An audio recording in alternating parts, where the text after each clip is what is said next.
लोगों को संबोधित कर रहे हैं। पाप किया कुछ लोगों ने, विज्ञान ने प्रगति की और ये पता लगाने लगे पेट कोख में पलने वाला कौन है, बेटा है कि बेटी है। अगर बेटा है तो दुनिया में आने दो, और अगर बेटी है तो पेट कोई कोख कोई कत्ल खाना बना दो। दुनिया में आने के पहले ही बेटी को मार डालो, बेटी को जन्म मत लेने दो।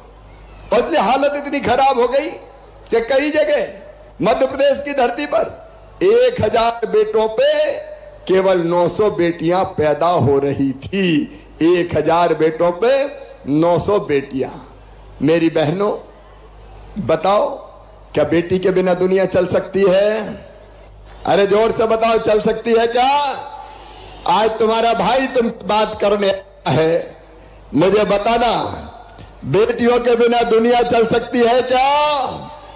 नहीं चल सकती। बेटी नहीं बचाओगे तो बहू कहां से लाओगे? दुनिया चल ही नहीं सकती। लेकिन यह अन्याय हुआ, और इसके साथ हमने कई जगह देखा स्त्री और पुरुष दोनों भगवान ने बनाए, दोनों को बराबर बनाया, लेकिन कई बार पति अपनी पत्नी को पीटने भी लगे। गांव में थोड़ी बहुत कहा सुनी हो गई तो निकल घर से, तेरा घर है क्या? ये अन्याय दिल को तकलीफ देता था, मन को पीड़ा होती थी, और मैं लगातार सोचता था कि कोई ऐसा काम करो जिससे बहनों को न्याय मिले, जिससे बेटियों को न्याय मिले।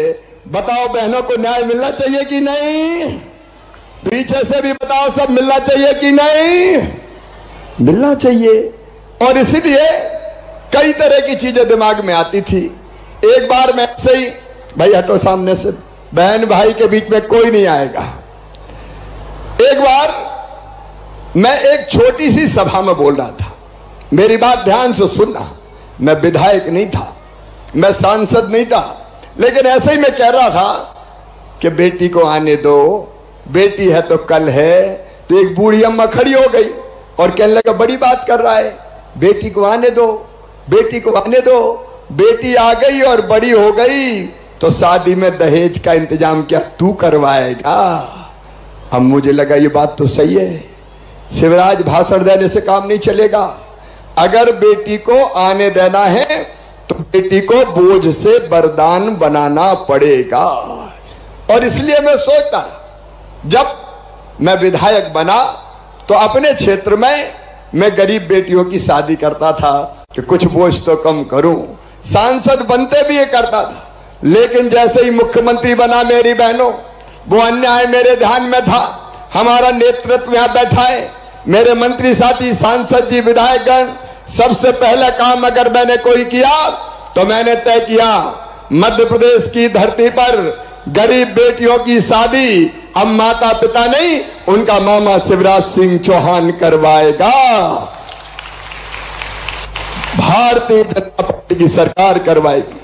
हजारों शादियां एक साथ होने लगी, बीच में दूसरी सरकार आ गई थी, उनने बेटियों के साथ भी बेईमानी की, बेटियों की शादी हो गई, पैसे ही नहीं दिया जब कांग्रेस की सरकार आई थी। लेकिन अब फिर धूमधाम से शादी करो, चिंता मत करो। अब सीधे 49,000 रुपए का चेक अपनी बेटियों को दिया जाता है ससुराल जाते समय। भारतीय जनता पार्टी की सरकार ने अब बेटियों की शादी तो होने लगी, लेकिन फिर भी एक बात दिल में थी मेरे, आज आपको बताना चाहता हूं। मुझे लगा बेटी अगर लखपति हो जाए तो दुनिया वाले बेटी को जन्म लेने देंगे, और नहीं तो कई लोग कोख में ही मार देंगे। और इसलिए हमने लाडली लक्ष्मी योजना बनाई और ये तय किया कि बेटी अब अगर जन्म लेगी तो 2 बेटियों तक उनके नाम से बैंक में पैसा जमा कर देंगे पैदा होने के बाद। और जब वो बेटियां 5वीं पास करके 6वीं में जाएगी तो 2000, 8वीं पास करके 9वीं में जाएगी तो 4000, 10वीं पास करके 11वीं में जाएगी तो 6000, 12वीं में जाएगी तो फिर 6000, और अब कॉलेज में जाएगी तो 12,500 रुपया दूंगा। और कॉलेज पास करेगी तो फिर 12,500 रुपया दूंगा, ताकि बेटी बोझ ना बने और पढ़ाई के साथ बेटी को पैसा भी मिलने लगे। और 21 साल की हो जाएगी तो सीधे 1 लाख रुपया दिया जाएगा।